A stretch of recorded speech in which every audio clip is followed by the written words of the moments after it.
We're reading the Aleph Bet Book, and we're on eating, Ochel. 1. Leave over a bit of your meal so that your sustenance will receive God's blessing.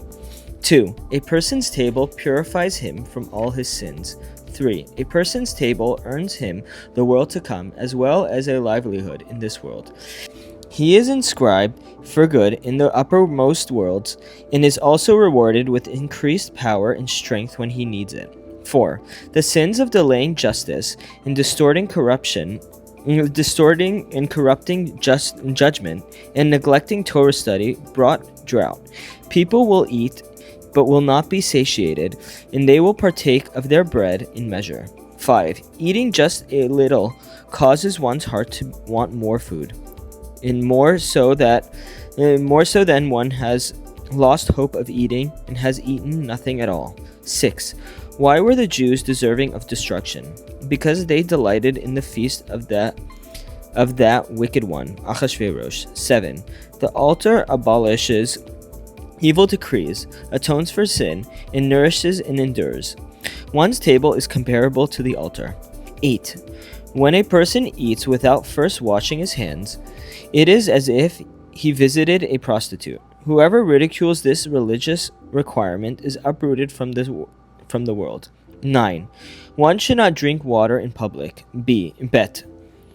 1. A person whose being reflects the godly image is elevated through eating living things. The inverse is also true, as one who does not reflect the godly image is brought down by eating living things. 2. Eating fish arouses the desire for marital relations. 3. God is made known to the world through grace after the meals. 4. Reciting grace after the meals brings the country's government relief from disputes and wars. 5. When a person studies Torah with pure thoughts, so that he eats with such holiness that he is nourished by the sustenance of the angels, his enemies are sentenced to strangulation. This is alluded to by the verse, "And it was on the third day in the morning, then in the morning there was a layer of dew, and it was at the morning watch." I heard this explanation from the Rebbe's holy mouth. "And it was on the third day in the morning" was said during the giving of the Torah, and refers to a person who studies Torah with pure thoughts. "Then in the morning there was a layer of dew" was said about the manna, the food from which the angels draw sustenance. As our sages taught, it was at the morning watch was set at the splitting of the Red Sea, when the Egyptians were drowned, which is an aspect of strangulation. As our sages taught, Rebbe Nachman learned from one morning, applied it to the other, and therefore deriving the above insight from the Torah. 6. Whoever cannot taste the food he eats should know that God has removed himself from him. 7. When tzaddikim eat, as an act of holiness, even greater than bringing sacrifices, and on a higher level than even marital relations. 8. Fish grow fatty in the merit of the sacrifices. 9. A person bitten by a dog clearly has had Hashem's mercy removed from him. It is also a sign that he has eaten forbidden food. 10. Whoever is careful not to eat forbidden foods is saved from wild beasts. 11.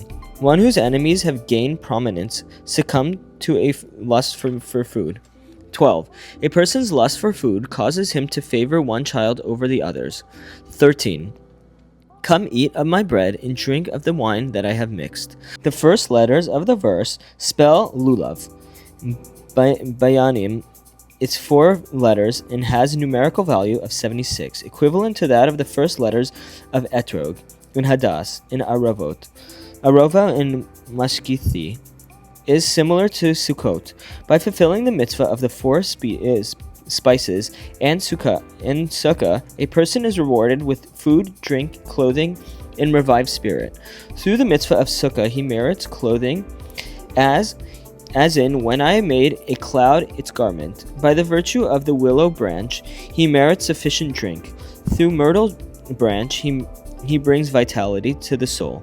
And through the palm tree and the citron tree, both of which bear edible fruit, he merits having enough to eat. 14. One's food and drink come from observing the Torah's statutes and laws. 15. Drinking rouses a person to sing and play musical instruments, whereas eating does not. This is because in the wilderness the Jewish people sang the praise of Hashem over the well, but not over the manna. Thanks, and we'll continue tomorrow.